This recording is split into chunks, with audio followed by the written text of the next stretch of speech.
కరివేపాకు, చింతపండు, ఎల్లిపాయలు ఇవన్నీ పచ్చియేనండి, ఏవి వేయించుకోలేదు. సాల్ట్. ఇప్పుడు దీన్ని గ్రైండ్ చేసుకుందాం. గ్రైండ్ చేసుకున్నాక వాటర్ పోసుకొని ఇలా పేస్ట్ అయిందండి. ఇప్పుడు పోపు వేసుకుంటున్నామండి. ఆయిల్ వేసుకొని ఎండుమిర్చి, పచ్చనిపప్పు, జీలకర్ర, ఆవాలు, కొంచెం పసుపు,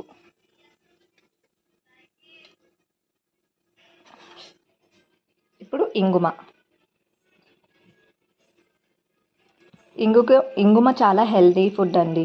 మీరు ప్రతి దాంట్లో వేసుకోండి, చాలా టేస్ట్ ఉంటుంది కర్రీస్కి. ఇప్పుడు చట్నీ వేసుకున్నానండి.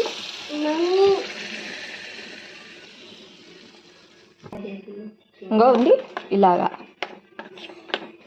ఆయిల్ మొత్తం చట్నీకి పట్టేలాగా మిక్స్ చేసేసుకున్నాను. అంటే